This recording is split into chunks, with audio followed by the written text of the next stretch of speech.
Hi you guys, welcome back.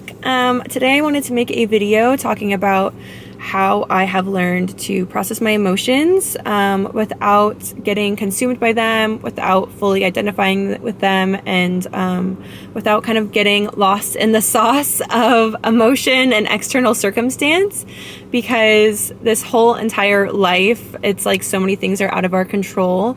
And so if our emotional state and well-being is kind of at the whim of anything external, life is literally going to be an emotional roller coaster constantly, and you're never going to feel grounded, and you're never going to feel stable behind it all. And that is definitely how I lived my life for a very, very long time.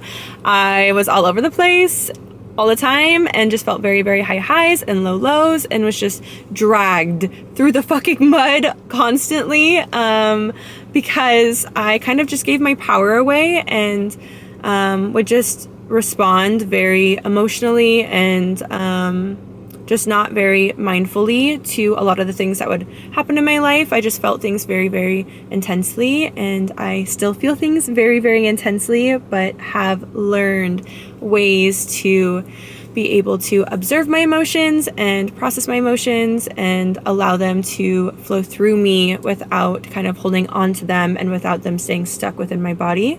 So I feel like this has been an entire journey of awakening and of awareness and recognizing that I am not my emotions and I am not my thoughts, and I am the awareness behind them. And to many of you guys, you probably haven't heard somebody refer to emotions and thoughts in that way. And I lived the majority of my life identifying with every thought I had, with every emotion, creating stories around my emotions and making things a lot bigger than they needed to be. Like maybe I'd just be feeling sad, but I would literally take it 10 steps further and be like, my life is over and I'm so sad and I'm going to be depressed for the rest of my life. And would just like, create kind of a story around something that it's really not necessary, and it's not even real, and it's not even true. It's really just that I have to process this one emotion and then I'll be okay. But I kind of used to build things up to make them a lot bigger than they were. And I would just heavily identify with whatever I was feeling and kind of just be lost in it and immersed in it. And same with my thoughts as well. And I just wanted to share this little story of this one experience I had when I really, really felt and realized within myself and experienced firsthand that I wasn't my thoughts. And that was something I'd always heard and like made sense, but I hadn't really gotten to experience the separation from my thoughts until I had this one mushroom experience a couple of years ago, where I was with some friends and we were at this river, and I ended up getting very high on the mushrooms, and I went and sat in the river for like 2 hours, and I was just sitting there like fully tuned into the sun, and it was actually the most beautiful and amazing experience ever. And it was like I didn't even have a body. I was just one with everything, and I was just so present and so at peace. But then I would feel these thoughts come up, and I would just really, really notice and observe them like pop up, being like, but you're acting so weird and you're not interacting with your friends, and they're probably wondering what you're doing, and like, why aren't you talking to anybody? And it so clearly to me was like not me and not a part of my being, and just this like pesky, like annoying, I was like, go away, like I'm trying to enjoy myself right now. But it felt like a strict mom is how I interpreted it. Like these thoughts that were just like trying to get me to be worried about things and just trying to get me to feel insecure about myself. But I was able to have that separation where I was able to really, really observe my thoughts as something separate than me.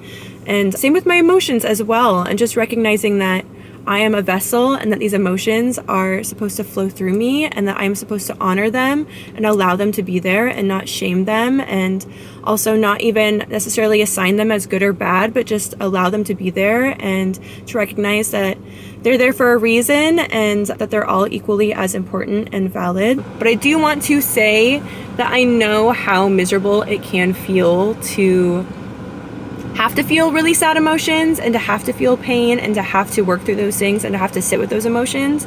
I know that like the pain of separation and loss can literally feel so torturous to have to sit through. And like, just, I know that human life can be so hard. And so I know it's like a lot easier said than done to just remember that all the emotions are necessary and that they're all important and that they aren't inherently bad. But it really, really is true that just like we came here to experience a plethora of emotions, and they're all equally as important and valid. And I just personally think it's part of this experience that we have to witness this pain and all of the hard things too. And we really have to feel through those to be able to feel lighter. But yeah, I know firsthand that shit can feel unbearable at times, but really it is just stuff that has to move through us. And that is also another really important thing to remember, that emotions are supposed to flow through us. They're not supposed to remain stuck. They're not supposed to remain there forever. And they're not really supposed to be stagnant. So it really, really is important to allow these feelings to move through us. Okay, so I thought that I would maybe talk about, oh my God, some steps on how I allow myself to process my emotions, just kind of on a day-to-day, like from all of that awareness that I've gathered and all of that kind of background information that I just talked about, but how I like have actually integrated and how I choose to process my emotions. And obviously there's many ways to do this. Fuck, my camera's gonna overheat again, guys. This is not good. But I would say that the first step is just staying aware and grounded. Meditation and yoga really, really helped me to be able to go throughout my day in a way that feels like I am able to kind of stay in the role of this observer and stay really present with myself and kind of go at a slower pace so that I can actually be aware and present throughout my day. And then just, yeah, being able to slow down and just be really, really here with my body, and to just kind of like be able to check in with myself and see how I'm feeling, check in with my inner world in the morning, see kind of what's there, take inventory, and then be able to be present with myself throughout the day and be able to even recognize in the moment, like I feel sad and that's okay, and to just feel these feelings come up instead of just being in the feeling, if that makes sense. And from there, I kind of just observe it and allow it to be there, and just really, really tune into that awareness behind what I'm experiencing come up. And when those emotions are there, and when you are recognizing that maybe something is coming up, just crying or dancing or moving. Literally, if you need to go out and fucking hit something with a bat, like, or just like, honestly, I feel like a rage room. I've always wanted to experience that, especially because I have not always been the best at processing anger. I feel like in the past I've really repressed those feelings and just didn't know what to do with myself when I was presented a time in my life where I felt a lot of anger towards somebody.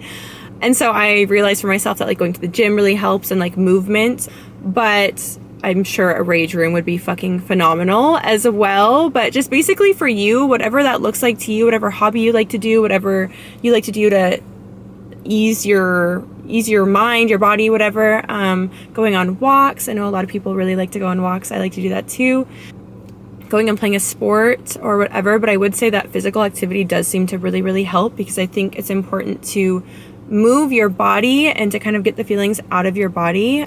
Even when I'm feeling anxiety, something that I like to do is shake my body a lot. I will like shake my arms out, shake my legs out, jump around, because it feels like it gets the energy out. And so it's just really, really important to get that stored energy and emotion out of your body. And with the shaking thing, I equate that to a duck, like when ducks are in a pond or something and then they get in a fight and then they shake their feathers out. I think it kind of just regulates your nervous system again, and I just think it's important to like physically move and get things out of your body. So that's something that I like to do when I get like social anxiety, or if I feel like I'm just feeling a lot of emotion and it's like pent up and it just needs to be released. Like this stuff just needs to be released and needs to be let go of. It is not supposed to stay stuck. And I feel like that is what causes disease. That is what causes like so many issues, because things in life, everything is always changing. Seasons are changing and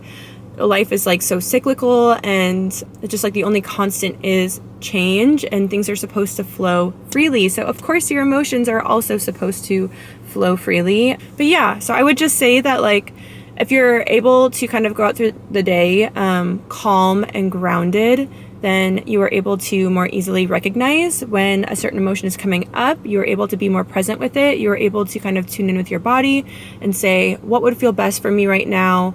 what's going to make me feel better, whether that's, journaling, moving, calling a friend. So you're just able to be more conscious in the process of feeling your emotions come up and dealing with them in the moment. Hi, you guys. I was just editing my video and I realized that I left out some things that I really wanted to talk about. Also, I think my voice is going away. This is not good. I feel like I touched on allowing emotions to move through you and kind of some ways to be productive in releasing your emotions, but I feel like I didn't really touch on sitting with your emotions, which is arguably the most important thing to do in my opinion. So I just wanted to add in really quick that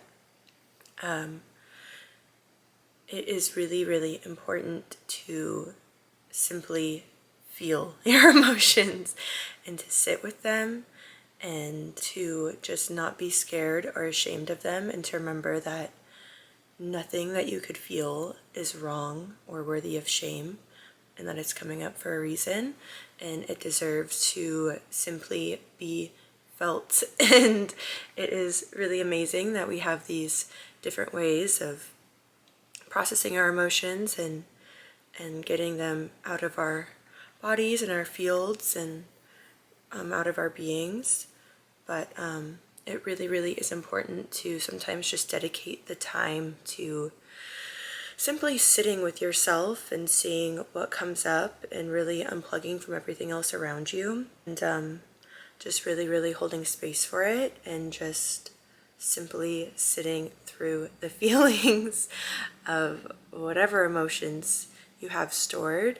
And I know that that can be very excruciating. It can be really, really painful to have to do that. And it can also be really, really scary, which is why I think a lot of the time we avoid doing it, because it's not always fun and it's not always the most exciting thing to have to do, but it really is so important and beneficial, and you really will feel so much better afterwards. But yeah, I think that that is such a crucial thing, just really sitting with your feelings, holding space for them, and just acknowledging them and feeling them. And then it's very helpful to, move your body and to, do whatever it is that you want to do to get them out. Also, I wanted to touch on journaling too, because that's something that's really helpful for me. And a lot of times when I feel certain emotions coming up, something that really, really helps me is just immediately grabbing my journal and writing exactly what I'm feeling, because that feels like it helps me to get it out and see more clearly and kind of release in that way as well. So that's something that really, really helps me to feel my feelings, understand my feelings, and let go of my feelings that I didn't really get to touch on. But yeah, you guys, I believe in you. I know it can be scary. I know it can be so hard to want to sit with really painful memories and feelings and whatnot. And I'm also not a therapist, so take what I say with a grain of salt. I'm kind of just talking about what helps me, and I feel like this makes sense for most people, but maybe with extremely traumatic situations, it's probably better to work with a professional when processing those things. But also just important to keep in mind that your emotions won't kill you. I know it could be so scary to want to sit with something, but I have to remind myself sometimes, it's not going to kill me. It might feel excruciating, but, sometimes you just have to sit through that to get to the other side. So I just wanted to bring that up again. And like I said, don't be hard on yourself, and really do this all through a lens of compassion for yourself and love for yourself, and really, really just hold yourself and be kind to yourself while you're going through this. And if it feels too much, then don't force yourself to do it. Take your time to process your emotions. You don't have to do it all at once. You don't have to sit through all that excruciating pain every single time you feel something right away. Listen to yourself, listen to your body and what you feel like you can handle at that time. And yeah, I just wanted to add that in.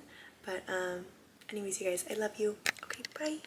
And also, you're kind of able to have better reactions as well. I feel like a lot of times people can act out of anger very rashly, but if you are going throughout your day slowly and kind of setting that intention for yourself to be present with your emotions throughout the day, then you're more keen to notice when something intense comes up and be able to even just like walk away from a situation if that's like the healthiest thing to do.